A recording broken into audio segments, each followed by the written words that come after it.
I'm grinning like a school child because we just got to see Bloodseeker, Spirit Breaker, and Timbersaw all in the same game. It was an absolute stomp from Kaipi. They took game 2. They forced the game 3. The draft is well underway. I do apologize that we missed a decent amount of it. Our XSplit crashed. We'll hop into it now. We'll quickly run through the bans. It'll be speed drafting as far as the discussion goes.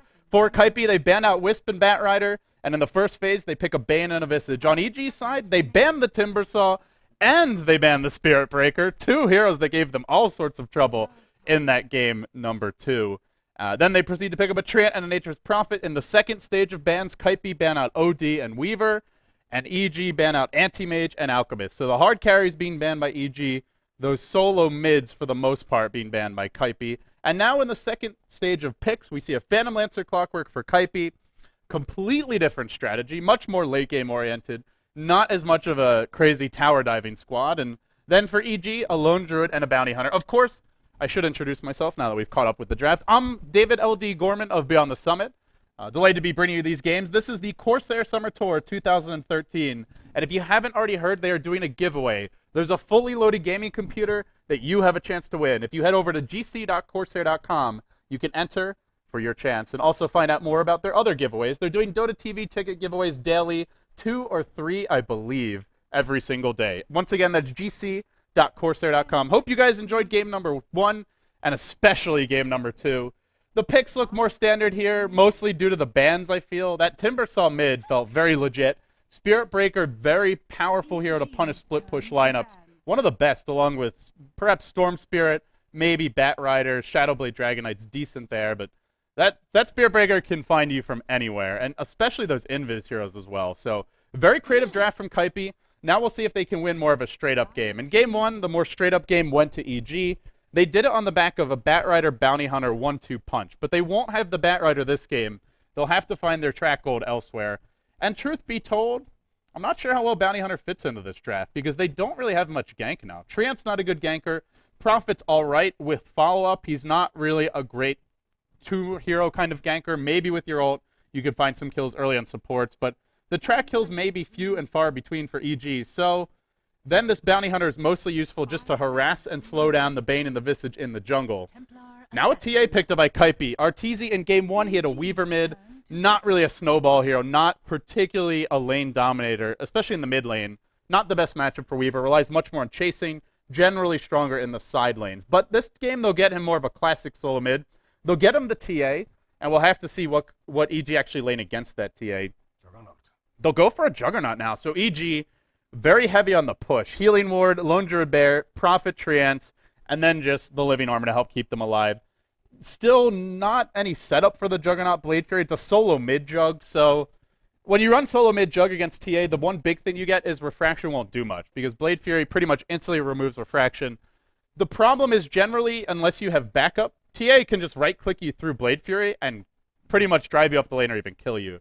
So Jo most likely just being sent mid to get the early points in Healing Ward, to try and get level 7, level 8 as fast as possible. Ideally 9 and 10, so that you've got the max Healing Ward and you can start to push with your team.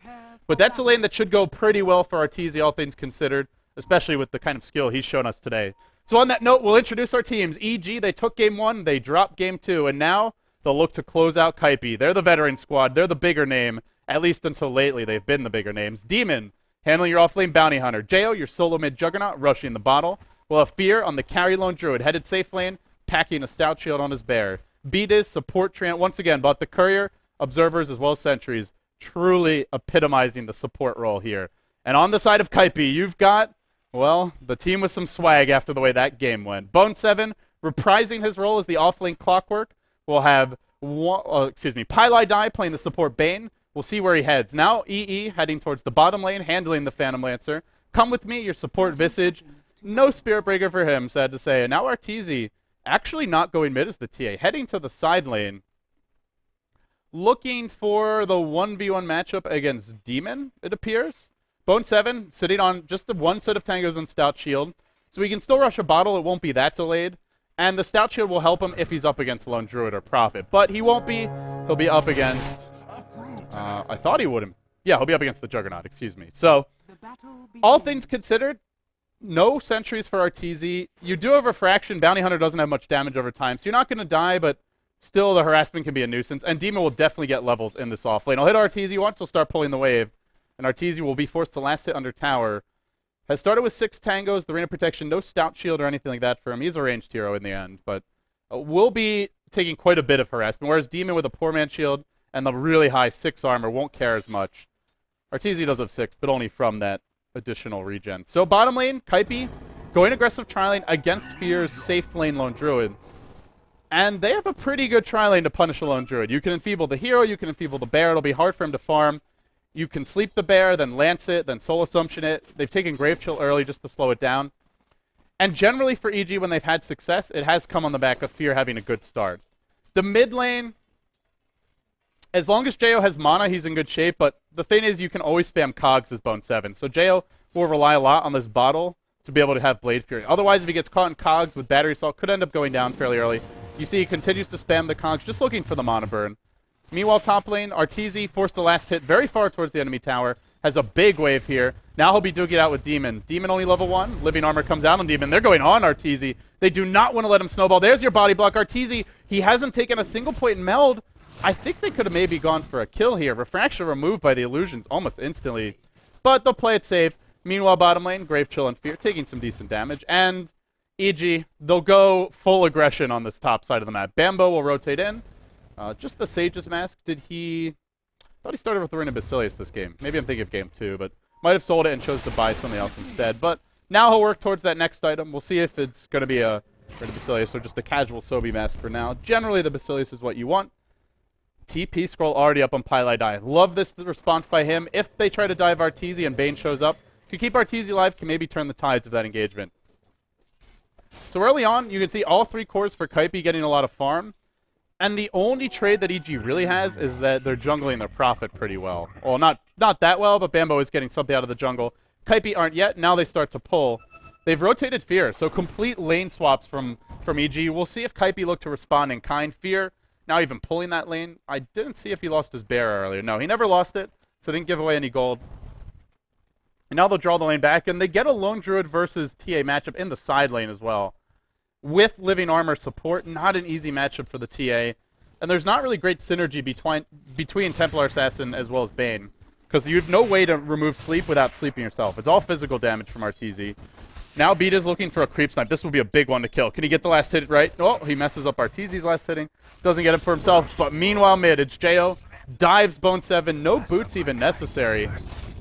Of course, Battery Assault does not go through Blade Fury. The cogs won't affect you when you're magic immune. So if you get caught and you can't cog him away from yourself, you can end up going down. Just caught the tail end of that, but great solo play from Jo. Finding a kill mid against Clockwork, who generally does all right versus Juggernaut. 10-3 for him, and 11-1 for the Juggernaut. But the first blood, give it to EG, and that's a great start for them. Now bottom lane, they have Demon here. Come with me. No dust, just the Sentry Ward in the lane. You're not going to kill Demon with just these 2 heroes. So Demon should get some levels. RTZ, however, is 17-4. Fear's only 6-0. And I think that's my big concern right now for EG is this lineup, it's all centered around, well, not all of it, but the majority of their strength is centered around the Healing Ward plus Lone Druid pushing fairly early. Having access to Living Armor, keeping your push going a bit longer. It's a strong pushing composition. Their ability to find track kills is very limited until much later on when Bambo has some big items up.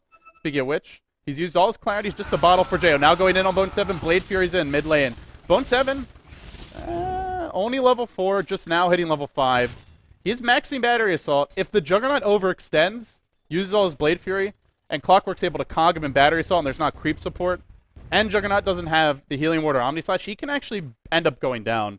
So Jo wisely backs off towards the end of Blade Fury, and there would not be any further engagement by Bone 7. But look to Jo to be careful and just harass with Blade Fury, only going for kills if Bone 7's below a certain HP threshold. For the time being, there are boots up for Fear top lane, but the Enfeeble slowing down his farm quite a bit. Still only 7-1. And RTZ, what do you know? You give this man any kind of help, he will pay it back in spades. Now 26-9, working through the creep wave rather easily. And a good start for RTZ. Sure, Bone 7 died, but Clockwork's just your initiator in the mid game. This hero is not a big damage dealer for the team. They're getting free farm on their PL off lane, 28 and 11 for Eternal Envy. Now probably something on the tower dive top lane. They're going in on Fear. He could be in trouble. The sleep already, actually not even used. There's no points in sleep. They don't need it. Arteezy on the run. He's got access to meld. Demon no track. Should simply be able to meld if necessary and walk away. Now there's sleep. Now as Pylai hits level 4 and simultaneously, well, we just see Bambo jungling. So early treads for Eternal Envy. Goes to agility treads just for a little bit of extra push power. And Beat is now sitting bottom lane. Musical lanes from all these teams. He'll do a bit of pulling. No Reina Basilius on either of these heroes for Kaipi. Not really the best pushing combo, but mid lane Jayo's gone in. He's got Omni. This looks bad for Bone 7. Omni Slash should secure the kill, and it will be used just to make sure. Didn't want to get mana burned, trying to run away. Just wanted to make sure he got the kill, and he gets it. Give it 2 kills to Jayo, and that's a great start for him. Meanwhile, Demon hunting Arteezy, but with Refraction up and the sleep available. The Nightmare available. There's just no way you're getting that kill. So, 6 minutes in, scores 2-1. They are jungling their Nature's Prophet for EG. They have track gold in the mid game. They have Midas gold probably for Bambo, who really wants this neutral creep. Rather bold considering the amount of movement we see. Now he'll TP out. Oh, the neutral's coming in. Gets away, but it was fairly close. And now they've gone in top lane onto Demon. There's no detection, though, so it should be okay. Fear's back to bottom. Struggles to find a place. And when he died, I guess he didn't have his bear resummon. Must have just used it because it's just cooling down now.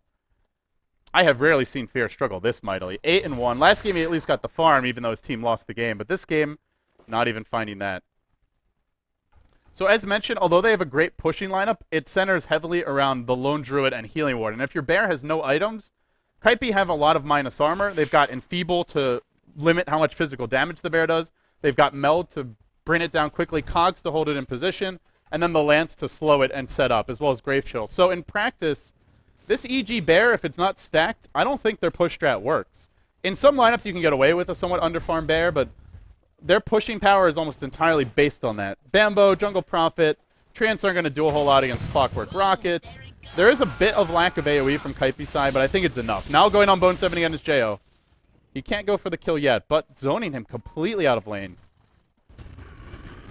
Last game, it's just been a topsy-turvy series. We've seen players have great games. We've seen players have horrible games. Bone 7, a pretty horrible start for him. 0-2 in the lane. Jayo off to a great start. Last game, Bone 7 was crushing, and Demon was the one who was really struggling. This game, Demon doing decently. He's hit level 6. He's got access to track now.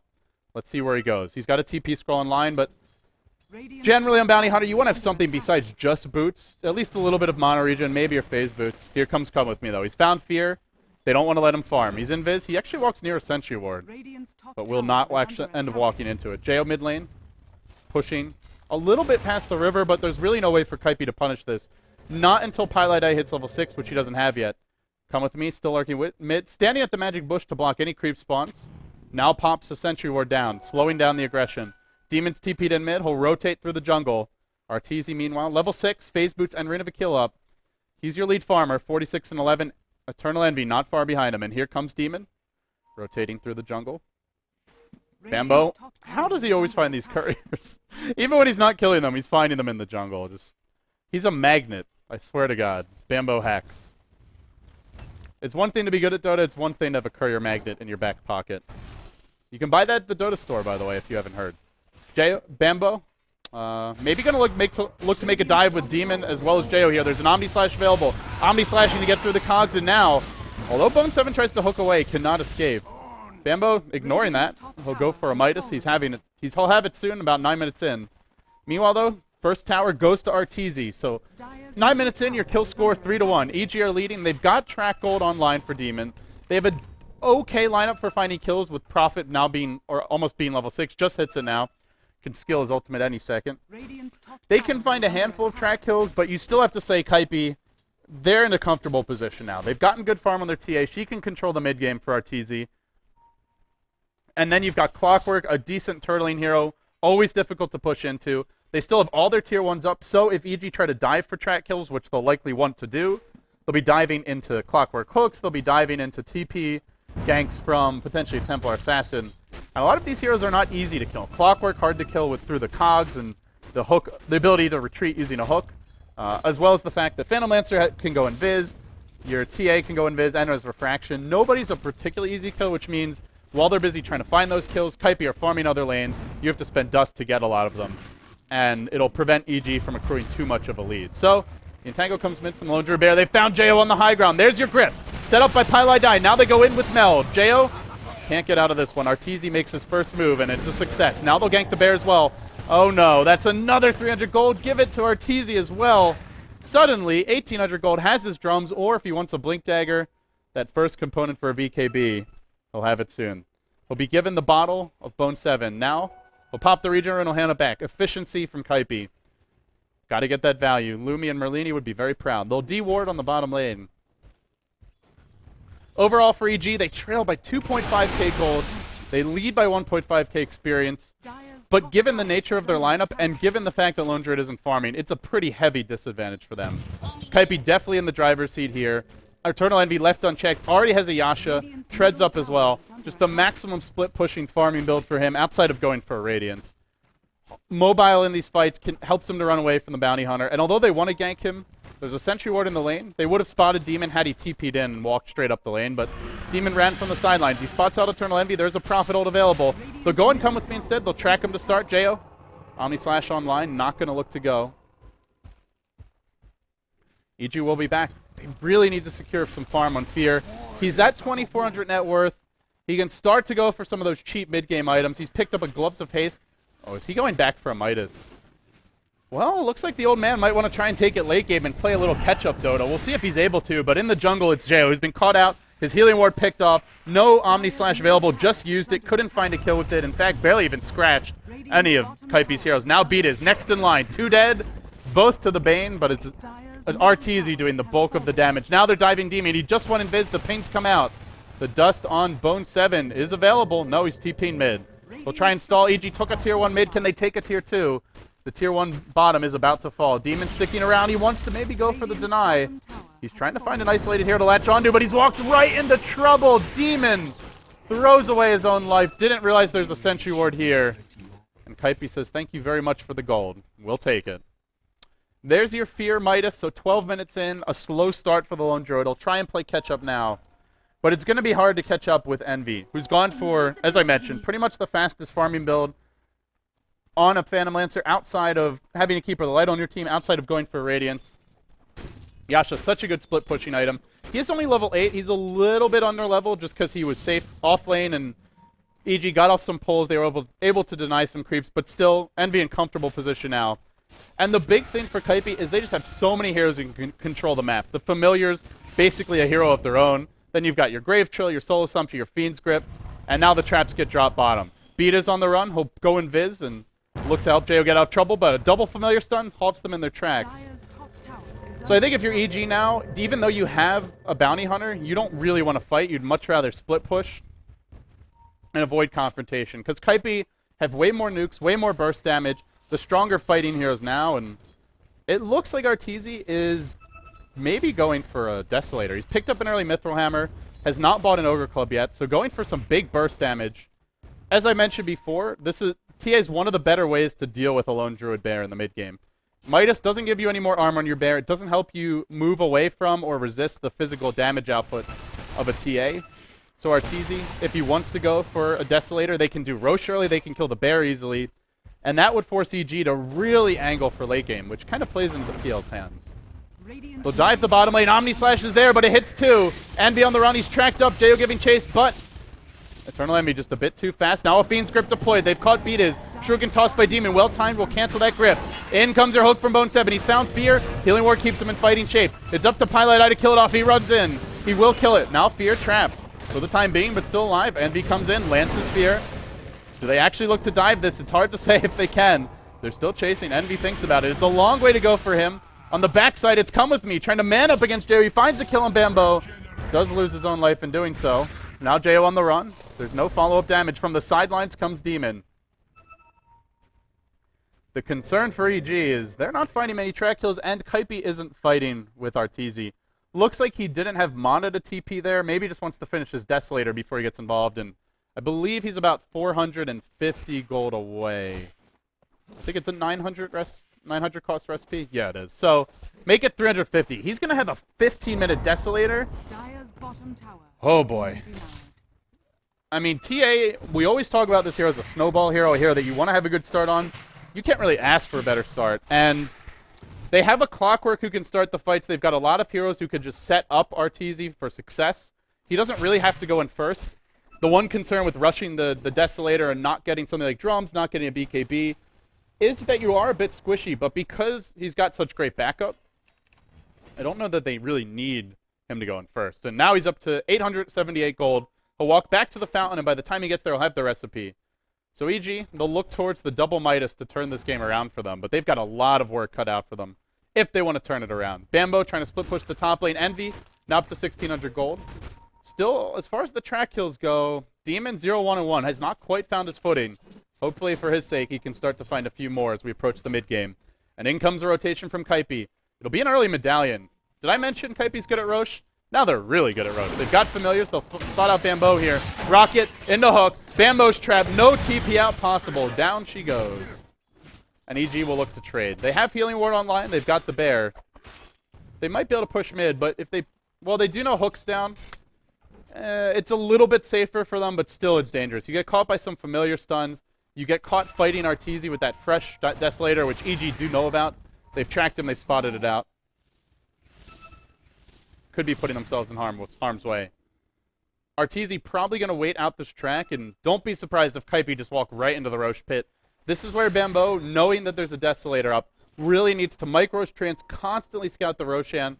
Maybe Fear sends in the bear, but that's a 300 gold investment. They're not even going to wait. They walk towards the pit while Arteezy has track online. Kaipi just don't care. Come at us, they say. Now Demon's been caught, dusted up, and it looks like he's absolutely screwed. He does do a decent amount of damage to Bone 7, but one soul assumption, a plink from Arteezy, and Demon bites the dust. No track available, minimal vision in this fight. Prophet, top lane, just pushing now. Bambo, still a good 10 seconds until he can TP. Will we see one of those desperate, dramatic Bambo Aegis snipes? Well, this is dangerous. If he goes in for this, the chances of success are very, very low, and even Bambo can't. Roshan dying too quickly. Just now, his TP cooling down, his teleportation. So Kaipi, 17-minute Aegis, leading 9-4 in the best of 3. Or in game 3. Tied up 1-1 in the best of 3, excuse me. Now Vlad's for Eternal Envy. Going for the build that we saw Havos go for quite a few times in the Alienware Cup. So obviously the nice thing with this build is it makes your TA a lot stronger. It helps your team to push and just fight earlier in general. Even though Phantom Lancer's not generally viewed as a particularly fighting-oriented hero, more of a split pusher, more of a farmer. When they have so many other heroes that are good at fighting, it allows Envy to just contribute early. So, interesting choice. I don't know if it's the best PL item, but I think it's a great item for their team. So we'll see if EE can make it work. For the time being, he's split pushing. He's applying some pressure to these lanes, and EG still looking to get on the board with track kills. 4 kills total, 18 minutes in. Let me tell you, when you pick Bounty Hunter, you want more than 4 kills. You would much rather it be 14-19 than 4-9. The track goal just not adding up for them yet. But you do have to go back to the draft and say, where did they expect the track gold to come from? Lone Druid's not a great ganker. The Tree is not a great ganker. Juggernaut's decent when Omni Slash is up, but it has a pretty long cooldown. Over 2 minutes at level 1 and still 2 minutes at level 2. And it doesn't always secure you kills. Mid lane, though, they're going to push aggressively at that. They've got the Desolator, Arteezy, posting up past the tower. And he'll bring it down in a hurry. There's no defense mounted by EG. They'll just back straight up as Kaipi continue to press their advantage. Bottom lane, it's Bambo applying a little momentum here. 18 minutes in. Kaipi are threatening for a tier 2 mid. Can't stop, won't stop, they say. They march onwards. The Desolator really doing work on this tower. Only 13 armor after the reduction. After the minus armor, I should say. Bambo's been thwarted mid, and still the push continues. Or top. Bottom. God.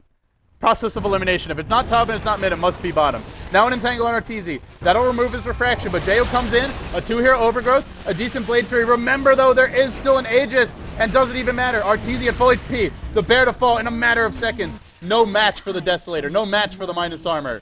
They've lost their Juggernaut. The Fiend's Grip was used to secure the kill, and now who goes into this fight? Demon can't go in. Certainly not against 5. All Bambo can really do is try and draw them back. They'll buy back Ojeyo. They really want to fight now. Arteezy still is Aegis. They want to defend this tower. He's not even dropping that quickly. Still alive. Sticking around. He's even going back in. He runs away. He goes back in. He does lose his Aegis. Where's the backup? The backup was on the backside where they killed off Bambo. Arteezy comes back. He has fresh refraction. They could kill this bear again. If they kill the bear again, Fear is no bear for 100 seconds. That bear's in trouble. Is there another Lance? It's now slept. Now the Lance is on to Fear. I think well, maybe they'll just skip killing the bear. It is 300 gold, but killing Fear would be a whole lot sweeter. There's your trap. Jo on the run. Blade Fury just not doing much. Fear, look at the damage. Desolate absolutely murders him. And now Jo's on the back foot. Kaipi drive EG back to their base. Fear's going to guy back as well. Did he have his Midas off cooldown? Doesn't matter, because he didn't give it to his hero. Still on the bear. You know you feel desperate when you're buying back a Lone Druid with no Spirit Bear cooldown, no Midas available because it's on your Spirit Bear, and you're only 20 minutes in, and you can't do a damn thing. 5 heroes alive, all they can do is sit in their base and watch as it burns around them. Kaipi, the Carthaginians here, and EG feeling like the Romans. Just salt in the fields, their lands burning around them, struggling to recover. Game 3 looking very good for Kaipi. We'll check the gold graph now. 21 minutes in, it's a 10k gold lead for Team Kaipi. A 10k experience lead, a bit over the 10k gold lead mark. And, well, they may find Arteezy. This will be a sweet kill. That's track gold they desperately need. 5 heroes for EG, descend on the top lane. Arteezy, no way out. Blade Fury quickly removing the refraction. That's a 5 hero track kill, and it's on the most farmed hero on the map. Also, Arteezy, I believe, did he have his BKB? Actually, it might have all been reliable gold. So not sure if he could have bought it before dying, but either way, he'll still have it now. He's got all reliable gold now. Maybe lost just a tiny bit from that death of unreliable, but he'll have his BKB soon. And the thing is, once he has BKB, I don't really know what EG do. Blade Fury will no longer damage him, so it won't remove refraction charges. They'll have to rely heavily on this Entangle just to hold him in place. And he can always BKB out of that. EG, they've got to press their advantage now while Arteezy's dead. And they'll do it here. Plate Mail up on the Lone Druid Bear before your Phase Boots, before your Maelstrom, before a Hyperstone. Here comes your fight. It all comes down now. The Fiend's Grip canceled quickly. Jo, Blade Fury forward. Right-clicking the tower. Will he TP out? He's not doing so yet. Come with me. Tracked, but standing his ground for the time being. Kaipi still standing strong. They've actually brought Demon low. Bone 7 the first to find a kill on that Triad. Now Bone 7 on the run. The Omni Slash from Jo. Perfect bounces. Almost as good as some micro skills, but now he's in trouble. Desolator's there. The minus armor's there too. And Fear is going to lose another bear. They should be killing the bear first for the extra gold, but that's just nitpicking. Kaipi, they kill the Lone Druid yet again. Remember, Fear just bought back. He's still up to 1,700 gold, but this is not the kind of game that Fear is accustomed to having. 0-3-2, losing his bear throughout these fights, constantly spending time at the well, couldn't farm for the first 10 minutes, and make it 15-6. Kaipi leading.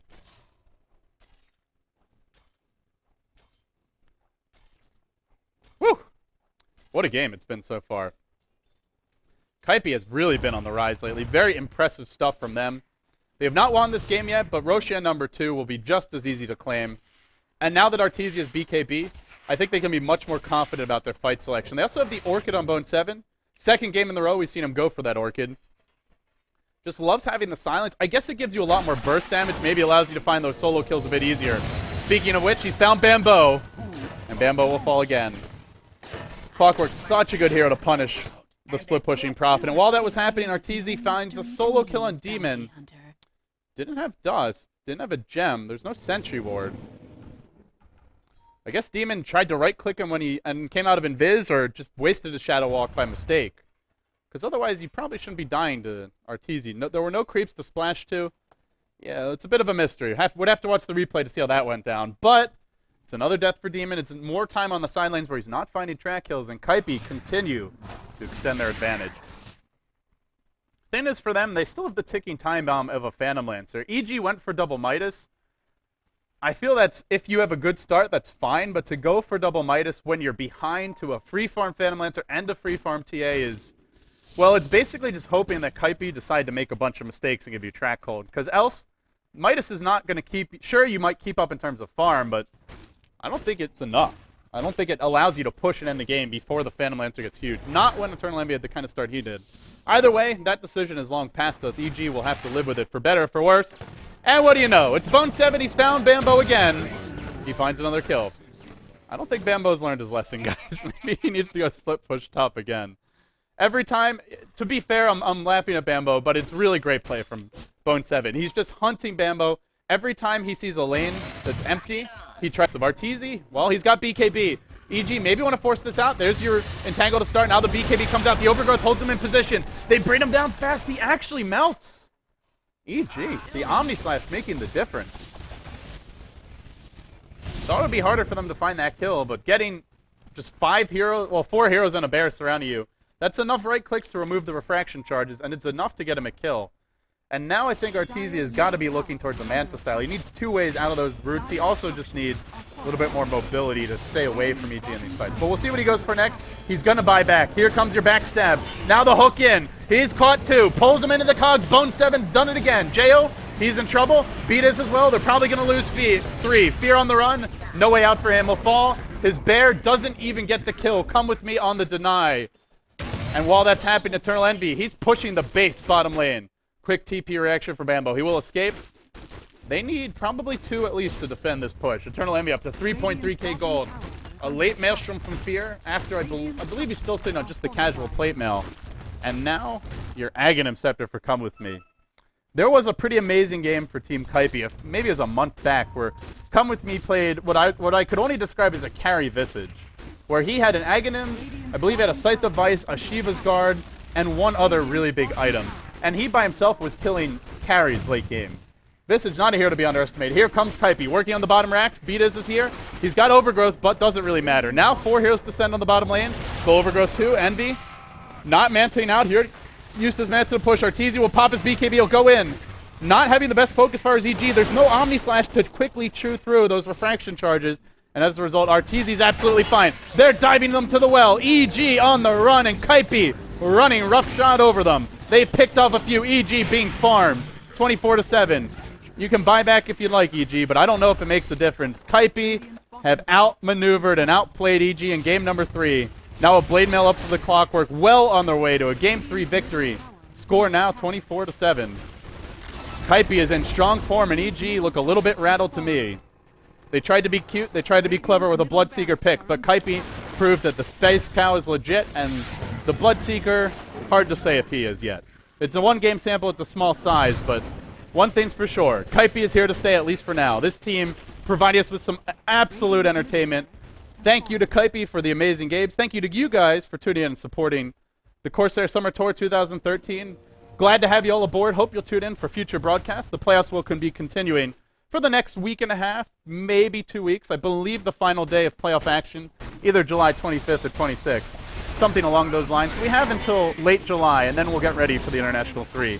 This is our last big event before then, so hope you guys have enjoyed it. Jo will get picked off, 26-7.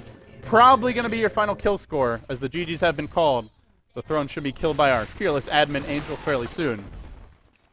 So if you missed today's games, we will have a rebroadcast starting soon. There were 2 best of 3s. The earlier series was between Virtus Pro as well as Dignitas. Of course, VOD's always available at youtube.com/BeyondTheSummitTV. Be sure to subscribe there, and be sure to follow us on the channel if you want to catch all the latest action. But in the end, it's all Kaipi all the way. They drop game 1, and they storm back in games 2 and 3 to take the 2-1 victory. Frankly, they make EG look a bit silly in doing so. Kaipi is clearly on a roll, and EG will have to flounder around in the losers bracket from here. They do drop down. They are not eliminated, though, so for the Evil Geniuses fans out there, you still have a shot at seeing your team move on. But they've got a tough road ahead of them. They have more matches to play, and they can't afford to lose again. Once again, this has been a presentation of Beyond the Summit. You've been watching the Corsair Summer Tournament 2013. The winners bracket round 1 is now concluded. We'll begin covering the losers bracket round 1 and the winners bracket round 2 in the coming days, the semifinals for that winners bracket in the coming days and weeks. And well, for now, that's going to conclude today's broadcast. I'm LD, David LD Gorman of Beyond the Summit. If you enjoy my broadcasting, be sure to follow me on Twitter, twitter.com/LDDota. And last but not least, do check out the Corsair Tournament's official website, gc.corsair.com. They are doing a giveaway for a fully loaded gaming PC, as well as 2 to 3 Dota TV tickets every day. Once again, that website is gc.corsair.com. Congratulations to Kaipi. Congratulations to the winners of our earlier best of 3 as well, that being Virtus Pro. It's a wrap here today, guys. We will see you tomorrow for more Corsair Summer Tour action.